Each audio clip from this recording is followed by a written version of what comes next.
소아, 소년부 친구들 다들 잘 지내고 있나요? 요즘 아침 저녁으로 날씨가 많이 쌀쌀한데 옷 따뜻하게 입고 잘 먹고 잘 자야지 감기도 안 걸리고 건강하게 지낼 수 있어요. 자, 그럼 본격적으로 이번 주 말씀 묵상을 시작하도록 하겠습니다. 이번 주 말씀은 누가복음 15장 11절에서 24절입니다. 다 찾았으면 우리 한 목소리로 읽도록 하겠습니다. 또 이르시되 어떤 사람에게 두 아들이 있는데 그 둘째가 아버지에게 말하되 아버지여 재산 중에서 내게 돌아올 분깃을 내게 주소서 하는지라. 아버지가 그 살림을 각각 나누어 주었더니 그 후 며칠이 안 되어 둘째 아들이 재물을 다 모아 가지고 먼 나라에 가 거기서 허랑방탕하여 그 재산을 낭비하더니 다 없앤 후 그 나라에 크게 흉년이 들어 그가 비로소 궁핍한지라. 가서 그 나라 백성 중 한 사람에게 붙여다니 그가 그를 들로 보내어 돼지를 치게 하였는데 그가 돼지 먹는 쥐염 열매로 배를 채우고자 하되 주는 자가 없는지라. 이에 스스로 돌이켜 이르되 내 아버지에게는 양식이 풍족한 품꾼이 얼마나 많은가. 나는 여기서 주려 죽는구나. 내가 일어나 아버지께 가서 이르기를 아버지 내가 하늘과 아버지께 죄를 지었사오니 지금부터는 아버지의 아들이라 일컬음을 감당하지 못하겠나이다. 나를 품꾼의 하나로 보내서 하리라 하고 이에 일어나서 아버지께로 돌아가니라. 아직도 거리가 먼데 아버지가 그를 보고 측은히 여겨 달려가 목을 안고 입을 맞추니 아들이 이르되 아버지 내가 하늘과 아버지께 죄를 지었사오니 지금부터는 아버지의 아들이라 일컬음을 감당하지 못하겠나이다 하나. 아버지는 종들에게 이르되 제일 좋은 옷을 내어다가 입히고 손에 가락지를 끼우고 발에 신을 신기라. 그리고 살찐 송아지를 끌어다가 잡으라. 우리가 먹고 즐기자. 이 내 아들은 죽었다가 다시 살아났으며 내가 잃었다가 다시 얻었노라 하니 그들이 즐거워하더라. 아멘. 다음 시간은 예화 시간인데 오늘은 조금 새롭게 채울쌤이나 담교쌤이 아니라 다른 선생님이 나와서 예화를 설명해 주실 거예요. 모두 집중해서 들어주세요. 소아, 소년부 친구들, 말씀 묵상 시간에야 만날 수 있는 이 정원쌤이 예화 시간에 짠! 하고 나타나서 많이 놀랐죠? 우리 친구들이 빨리빨리 너무너무 보고 싶은 마음에 예화 시간에 짠! 하고 나타난 거예요. 어떤가요? 좋아요. 우리 친구들 찬영쌤과 말씀 잘 읽어보고 왔나요? 탕자의 이야기였죠. 여러분은 친구에게 실수나 잘못을 하게 되면 어떻게 하나요? 맞아요. 용서를 구하거나 사과를 해요. 우리 소년부 친구들도 부모님이나 친구에게 용서를 구하거나 미안해 라고 이렇게 말해본 경험이 있나요? 한 번쯤은 모두 있을 거예요. 용기가 부족해서 그렇게 하지 못한 친구가 있다면 우리 하나님의 자녀답게 먼저 손을 내밀어 보는 건 어떨까요? 아마 우리 친구들의 예쁜 마음을 보고 사과를 받아줄 거예요. 그런데 하나님 앞에 실수나 잘못한 일이 있을 때에도 우리는 용서를 구할 때가 있어요. 하나님께 구하는 용서를 뭐라고 불렀죠? 맞아요. 회개예요. 잘못을 뉘우치고 하나님께 고하다 라는 뜻을 가지고 있지요. 우리는 하나님께 회개할 때가 너무나도 많아요. 선생님이 전에도 말했다시피 진정한 회개란 잘못했어요 라고 그렇게 이야기만 하는 것이 아니라 진정한 회개는 생각과 마음과 행동까지 바꾸는 것을 진정한 회개라고 했어요. 성경을 보면 생각, 마음, 행동까지 바꾼 사람이 있어요. 바로 그 사람이 아까 이야기한 탕자예요. 지금부터 말씀 묵상 시간을 통해서 탕자의 이야기를 자세히 만나볼까요? 자, 어떤 선생님이 나올까요? 말씀 묵상쌤 나와주세요. 짜잔! 오늘은 정원 선생님이 아닌 채율 선생님과 같이 말씀 묵상을 해보려고 합니다. 소아, 우리 소년부 친구들, 우리 친구들과 함께 말씀 묵상할 수 있어서 너무 좋은 것 같아요. 그러면 오늘도 말씀을 깊게 살펴보기 전에 저번 주 선생님들과 함께한 말씀 묵상 기억하고 있는 사람? 저번에 예수님의 발에 값비싼 향유를 부었던 여인의 이야기를 들으면서 우리도 예수님을 위해 우리가 소중하게 생각했던 것, 그리고 시간을 일부러 드리자고 했던 것 기억나나요? 우리 소년부 친구들 그렇게 살아가고 있나요? 이번 주는 우리가 많이 들어봤던 탕자에 대해 이야기 나눠볼까 합니다. 지금부터 예수님께서 왜 탕자의 이야기를 우리에게 해주셨는지 그 이유를 함께 살펴봅시다. 한 아버지에게 두 아들이 있었대요. 그런데 그중 둘째 아들이 아버지에게 말합니다. 아버지, 저에게 줄 재산 좀 미리 주세요. 라고. 잠깐, 여기서 재산이란 아버지가 죽고 나서 자식들에게 물려주는 것을 말합니다. 그런데 지금 아버지가 죽었나요? 아니죠. 이 둘째 아들의 말은 살아있는 아버지한테 어차피 죽으면 내가 받게 될 거니까 좀 주세요 라는 말과 다름이 없는 거예요. 어머나, 그렇게 당차게 갔으면 열심히 살았어야 했는데 13절에 며칠이 안 되어 둘째 아들이 그 재산을 낭비하더니 라는 거 보니까 그렇지도 못한 것 같네요.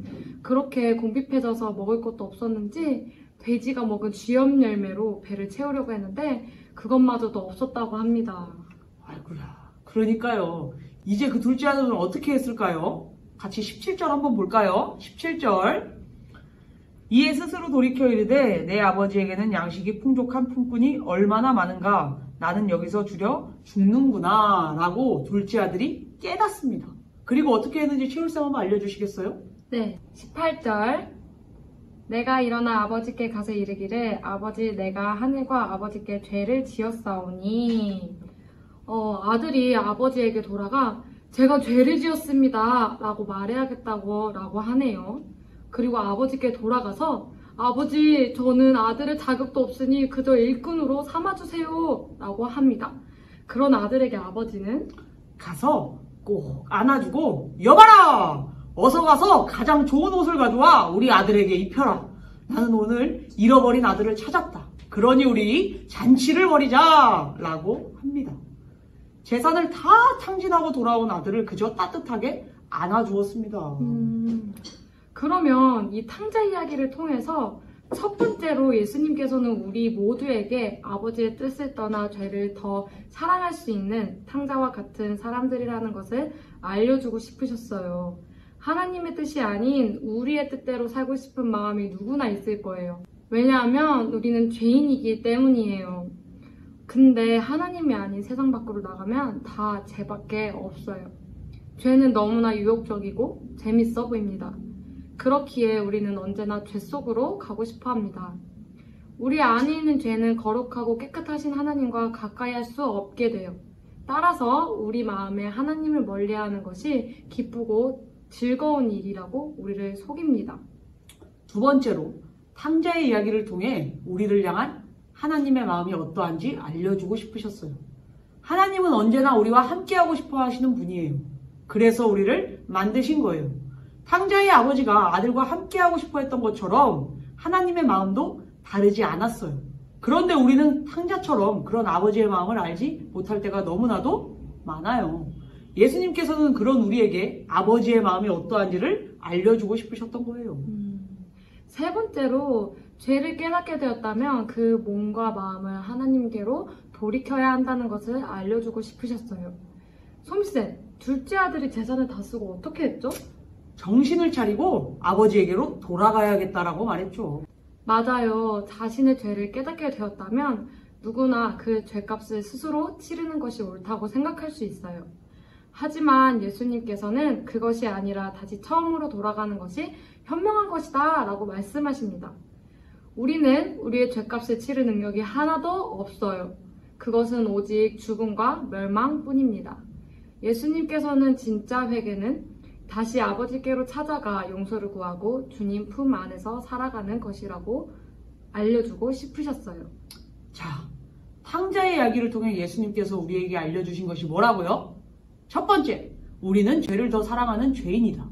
두 번째, 하나님은 우리와 함께하고 싶어 하신다. 세 번째, 그러므로 우리는 죄를 깨닫고 다시 하나님께로 돌아가야 한다는 겁니다. 여기까지가 우리가 살펴본 누가복음 15장 11절에서 24절까지의 탕자의 비유에 대한 말씀이었습니다. 사랑하는 소년부 친구들, 진짜 회개는 무엇일까요? 잘못을 슬퍼하는 것? 아니면 미안할 마음을 가지고 살아가는 것? 이게 전부가 아니에요. 회개는 다시 처음으로 돌아가는 거예요. 우리 친구들 하나님한테 회개할 때 어떻게 하나요? 하나님, 제가 친구를 미워했어요. 죄송해요. 하나님, 제가 부모님 말을 안 들었어요. 죄송해요. 이렇게 하고 끝인가요? 절대 잘못을 아는 것에서 끝나면 안 됩니다. 죄를 알고 뉘우쳤다면 다시 순종의 상태로 돌아가는 것이에요. 친구를 미워했습니다. 죄송합니다. 했으면 이제는 친구를 미워하면 안 되는 거예요. 부모님 말씀을 안 들어서 죄송합니다. 용서해주세요. 했으면 이제는 말한 그대로 살아가야 합니다. 그것이 진짜 회개의 모습이에요. 맞아요. 하나님께서는 탕자와 같은 우리의 모습을 용서해 주시고 받아주시려고 기다리시는 분이에요. 이 사실을 깨닫고 그렇게 살아가는 귀하고 아름다운 우리 소년부 친구들이 되기를 바라요. 우리 같이 기도해 볼까요? 두 손을 모으고 두 눈을 감고 선생님이 기도할게요. 하나님, 오늘도 말씀 묵상을 통해 깨닫게 해주시면 참 감사합니다. 우리가 오늘 탕자의 이야기를 들었습니다. 이것을 그저 남의 이야기처럼 듣는 것이 아니라 하나님이 나에게, 우리 친구들에게 하신 말씀으로 알고 새겨 듣게 해주세요. 오늘의 말씀을 잘 듣고 이제는 형식적으로 말로만 회개하고 또 다시 그 죄를 짓는 것이 아니라 회개하고 다시는 그 죄를 짓지 않기 위해 주님의 품으로 돌아가는 하나님만 의지하는 저와 우리 소년부 친구들이 되기를 바랍니다. 주님 사랑하고 감사합니다. 예수님의 이름으로 기도합니다. 아멘. 소미쌤, 말씀 묵상 끝나면 서로 느낀 점 얘기하는 시간 맞죠? 맞아요. 아주 잘 보셨네요, 그동안. 그럼 채율쌤이 하기 전에 제가 먼저 얘기해 볼게요. 저는요, 지금까지 저의 회개의 모습들을 다시 한번 살펴보았어요. 죄를 안 짓고 살면 너무나 좋겠죠. 하지만 나는 죄인이라서 그러기가 쉽지 않아요. 그런데 이거 잘못하고 주님 죄송해요, 안 그럴게요 하고 정말 그 죄를 멀리하기 위해 살았나? 그 전의 모습으로 돌아가기 위해 얼마나 노력했나? 돌아보니까 형편없더라고요. 말로만 했던 회개가 아닌가 싶어요. 그런데 오늘 말씀에 나온 탕자가 돌아올 때 아버지가 먼 길을 달려가 꼭 안아주었던 모습을 보면 아버지는 탕자가 그렇게 떠났지만 돌아오기를 많이 기다린 것 같아요. 우리 주님도 항상 우리를 기다리고 계시잖아요. 주님께로 돌아가는 방법이 말로만 주님, 저 주님께로 갑니다 하는 게 아니라 이전의 모습으로 돌아가 주님이 원하시는 길로 걸어가는 것이라고 생각해요. 저는 앞으로 똑바로 회개하고 주님께로 돌아가야겠다라고 생각했습니다. 그럼 채울쌤은요? 오늘 말씀 묵상 처음이신데 무엇을 느끼셨고 또 어떠셨나요? 오늘 말씀 묵상 이 시간 소미쌤과 함께해서 너무 즐겁고 유익한 시간이었어요. 그리고 오늘 말씀 묵상을 통해서 또 소미쌤과 같이 항상 말로는 죄송하다고 하지만 행동으로는 그렇지 못했던 제 모습이 생각나더라고요. 세상에 나가서 죄를 짓고 돌아와서 회개하지만 다시 세상에 나가면 똑같은 모습으로 죄를 짓고 이런 모습으로 항상 살아가는데 기다려주시는 하나님께 정말 죄송하고 감사합니다. 이제는 말로만 회개하는 사람이 아니라 행동할 수 있는 실천하는 사람이 되어야겠다는 생각을 했습니다. 와우, 좋아요. 우리 소년부 친구들도 오늘 깨달았으면 그대로 살아갈 거라고 믿습니다. 자, 그러면 우리의 지식을 넓히는 시간 퀴즈 타임으로 가볼까요? 채율쌤, 다음 퀴즈쌤 불러주세요. 퀴즈쌤 나와주세요. 짠! 여러분들의 지식을 넓혀줄 퀴즈쌤입니다. 자, 여러분 바로 문제에 들어가도록 하겠습니다. 자, 첫 번째 문제. 아까 채울쌤과 소미쌤이 말씀해 주셨던 하나님이 우리를 향한 마음 세 가지는 무엇일까요? 자, 두 번째 문제. 정원쌤이 말씀해 주셨던 회개의 뜻은 무엇일까요? 자, 세 번째 문제. 그렇다면 진짜 회개란 무엇일까요? 이제 퀴즈 시간이 끝나고 광고 시간입니다. 여러분, 이번 주 토요일 오전 10시부터 오후 5시까지 여러분들 뭐가 있는지 다들 알고 있죠? 맞아요. 이번 주 토요일 오전 10시부터 오후 5시까지 달란트 잔치가 있는 날이에요. 이번에는 온라인으로 되는 거니까 여러분들도 여태까지 모아놨던 달란트들이 언제 쓰이나 궁금해했을 텐데 드디어 쓰이게 됐습니다. 여러분들 이번 한 주간도 이 말씀을 통해서 주님께 마음을 더욱더 다가가는 그런 소년부 친구들이 되길 진심으로 원하고 다들 기도, 말씀, 예배 빼먹지 말고 까먹지 말고 이 주님 오시는 그날까지 믿음 위에 굳게 서 있는 소년부 친구들이 됩시다. 자, 그럼 이제 소년부 식으로 인사를 하고 마칠게요. 하나, 둘, 셋, 소바.